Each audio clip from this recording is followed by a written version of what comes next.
The tensions between the United States and Iran refuse to die down despite the insistence on dialogue. Threats and counter-threats continue unabated. In the latest, Iran has vowed to sink the American aircraft carriers after Trump announced plans of deploying another aircraft carrier strike group to the region. The script seems familiar to days and events leading to the 12-day war in June. And the question, of course, is this: is there a similar fate that awaits Tehran? Our next report tells you more.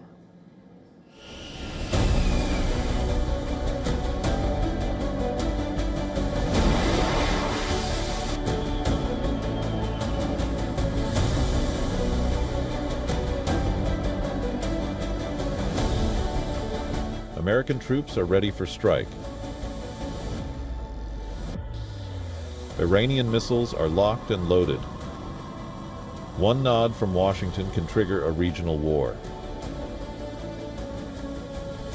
U.S. President Trump has announced that a second aircraft carrier will soon head to West Asia, escalating military pressure on Iran, even as negotiations continue over Tehran's nuclear program.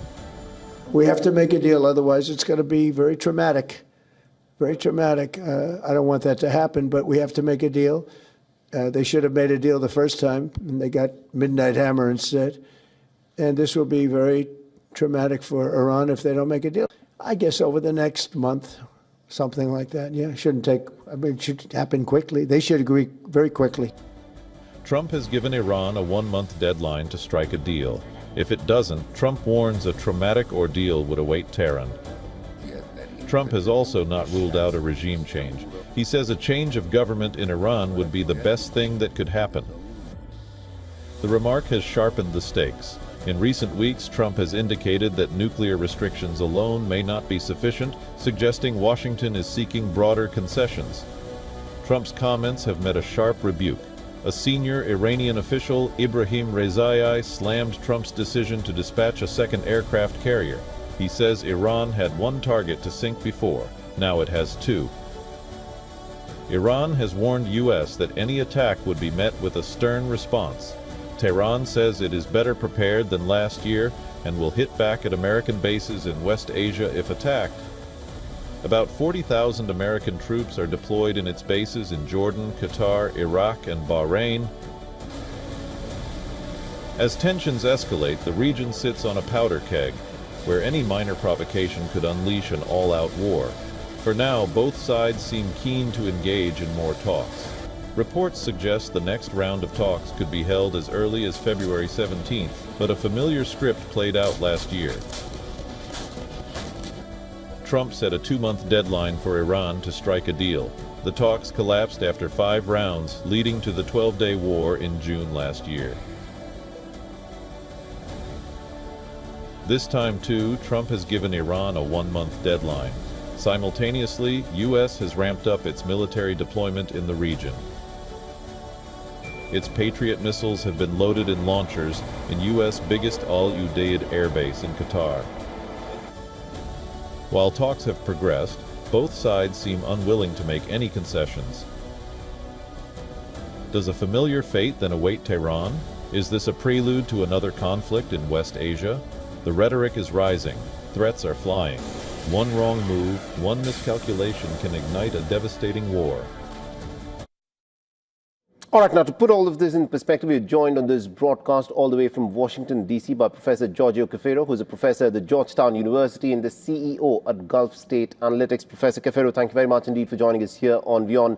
Now, there is some pretty strident rhetoric that is coming in from Donald Trump, and the Iranians, of course, have responded by saying that if the Americans are sending a second aircraft carrier strike group, then they can sink that as well. In your assessment, where do you think this war of words is now headed? Is this now going to turn into a real war?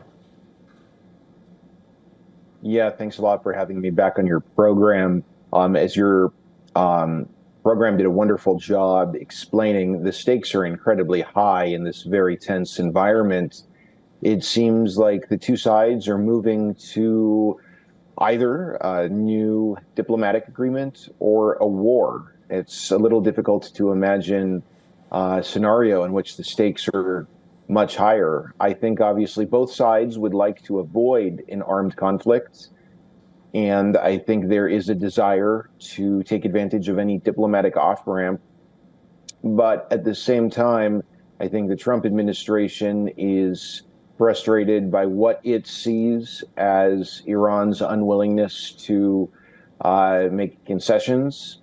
And I think the Trump administration clearly believes that stepping up and intensifying this military pressure is going to result in Tehran caving a little bit and making some concessions that up until this point it has not been willing to make. My concern, though, is that if history is any guide, this maximum pressure tactic always meets maximum resistance from Iran. And I do also worry, as your program mentioned, that in this very tense environment where the stakes are so high, there is less room for misunderstanding. And just one slight mistake, slight misunderstanding can easily trigger a war. So we'll have to see what happens. But again, I do think it is important to note that both sides want to avoid a military confrontation, and there still is room to reach a deal. Interesting, you mentioned that there is still room to reach a deal. Now, just recently, the Israeli Prime Minister Netanyahu met Donald Trump in Washington. In your assessment, how much of these negotiations are happening purely because the Americans want to achieve their interests in the region, and to what extent do you think Israel is involved in moving the American hand? Well, I think we should point out the fact that U.S. and Israeli interests, just like in any case of two different countries, the interests are not going to be aligned all the time. I think the Trump administration would like to reach a diplomatic deal with Iran, or at least Donald Trump himself would like to do so. I think Trump really focused on his legacy. He wants to be remembered as a president who was a deal maker, a peacemaker, and if he can take credit for resolving the Iranian nuclear issue without firing a shot, that's something that would please him very, very much. Israel, however, does not want to see any sort of diplomacy between the United States and Tehran unless it involves the Islamic Republic capitulating on basically every single issue. Israel is very worried about the potential for a diplomatic deal between the U.S. and Iran to lead to a gradual easing of tensions between Iran and the West. This is the exact same dynamic that explained why Tel Aviv was so firmly opposed to the Obama administration's diplomacy with Tehran, and why Israel was so opposed to the JCPOA back when it passed in 2015. Exact same dynamics. Interesting. We'll have to see as to how this unfolds. Thank you very much indeed, Professor Caferro, for joining us with that perspective there. Good to be with you. Thank you.